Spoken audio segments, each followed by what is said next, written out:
मैं प्रोफेसर रामबली चंद्रवंशी पटना विश्वविद्यालय में शिक्षक हूँ पेशे से। पूर्व विधान पार्षद हूँ और अति पिछड़ा आरक्षण बचाओ संघर्ष मोर्चा जो आंदोलन चल रहा है उसके मैं प्रदेश संयोजक हूँ। रही बात, जैसा कि संगठन के नाम से ही ये क्लियर होता है कि अति पिछड़ा आरक्षण बचाओ संघर्ष मोर्चा है, तो अति पिछड़ा आरक्षण बचाओ की ज़रूरत क्यों पड़ी?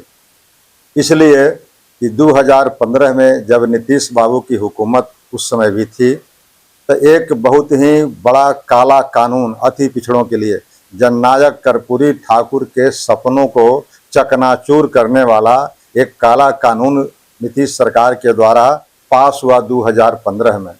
उसमें उस काला कानून के तहत पिछड़े वर्ग अनुच्छेद 2 में जो पहले से अपेक्षाकृत संपन्न जातियां थी, जथा तेली, तमोली और दांगी, उसको वहां से हटा करके अति पिछड़ा वर्ग में शामिल कर दिया गया, जिसका परिणाम इतना घातक हुआ कि अभी 9 साल से अधिक हो गए हैं। अब हर जगहों पर, चाहे नौकरी की बात हो, चाहे पंचायती राज या नगर निकाय में भागीदारी की बात हो, सब जगह यह आरक्षण जो था प्रभावित हुआ 70 से लेकर के 100% तक। अब ये अति पिछड़े वर्ग के लोग, जो मूल अति पिछड़े वर्ग के लोग 111 जाति के लोग हैं, ये बेचैन है, व्याकुल है, लहूलुहान है। अब इनकी मांग को आगे करने के लिए, रखने के लिए सरकार के पास हमने कई दफ़ा कई तरह से आंदोलनात्मक कार्रवाई की। हम कोर्ट में भी गए हुए हैं, मामला सर्वोच्च न्यायालय में लंबित है। उसके बाद भी कोर्ट के बाद हम लोगों ने धरना प्रदर्शन, राज्यपाल महोदय के यहाँ जाने से लेकर के रथ यात्रा, पद यात्रा, जननायक कर्पूरी ठाकुर के जो कर्पूरी ग्राम है वहाँ से लेकर पटना तक, फिर मिलर स्कूल में सम्मेलन, फिर विधानसभा का घेराव एक बार नहीं 2 बार, और प्रशिक्षण शिविर वगैरह कई दर्जनों आंदोलनात्मक कार्यक्रम हम लोगों ने अभी तक संचालित किया।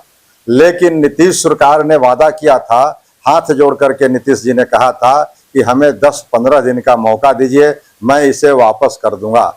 लेकिन अभी तक ये हमारी जो काला कानून था वापस नहीं हुआ है, जिससे हमारे बिहार के अंदर लगभग 6 करोड़ की आबादी जो है अति पिछड़ों की, वह आज प्रभावित है। जाने या अनजाने में नीतीश और तेजस्वी की सरकार ने जाति आंकड़ों की गणना इकट्ठा कर ली है और उसको सार्वजनिक भी कर दी है। आज जो आंकड़ा निकल कर के आया है, सर्वाधिक आबादी है अति पिछड़ा वर्ग का, लगभग 38%। उनके आंकड़ा मैं कर रहा हूँ, अपनी बात नहीं कर रहा हूँ। दूसरे नंबर पर आता है पिछड़ा वर्ग, जिसकी आबादी है 27%।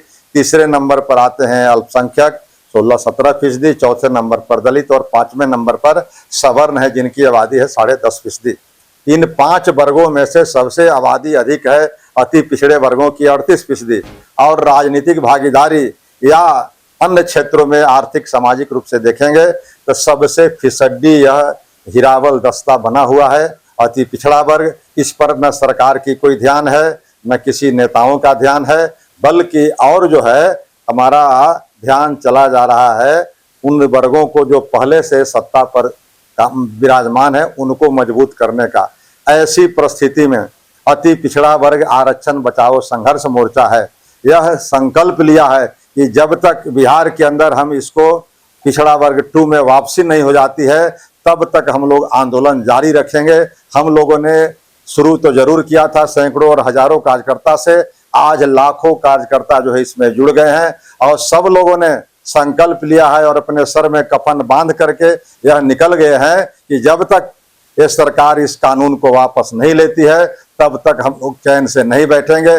इसी क्रम में आज से 2 दिन पहले जी बैठक हुई थी, विधानसभा घेराव की समीक्षा भी हुई थी और आगे के आंदोलनात्मक कार्यक्रम के लिए आगामी 28 अगस्त 2025 को ऐतिहासिक दिन मुकर्रर की गई है कि पटना के ऐतिहासिक स्थल मिलर स्कूल मैदान में अति पिछड़ा महापंचायत लगाई जाएगी, जिसमें बिहार के 38 जिला के कोने कोने से लोग जुटेंगे और उसमें ये निर्णय लेंगे कि आगे का हमारा कार्यक्रम क्या होगा।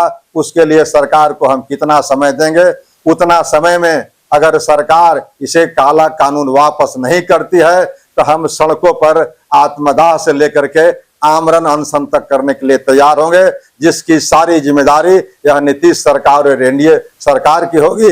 और आगामी चुनाव में हम दो दो हाथ करने के लिए भी तैयार हैं, ताकि जिन सरकार को बनाने में अति पिछड़े वर्गों की महती भूमिका थी, उस सरकार को धाराशायी करने में भी अति पिछड़ा वर्ग अपना जो है निभाएगा, अपना दायित्व निभाएगा। इसी संकल्प के साथ हम लोगों ने 28 अगस्त को पटना में एक महापंचायत बुलाई है। उसमें बिहार के अति पिछड़े भाइयों और बहनों से अपील करते हैं कि भारी संख्या में 28 अगस्त 2025 को पटना के मिलर स्कूल में जुट करके इस नीतीश सरकार को दिखा दें कि हम लोगों की ताकत कितनी है, और हम लोग इस लड़ाई को लड़ने के लिए किसी भी हद तक जाने के लिए तैयार हैं, चाहे इसका परिणाम जो भी हो। और इस परिणाम की जिम्मेवारी नीतीश सरकार को लेनी पड़ेगी।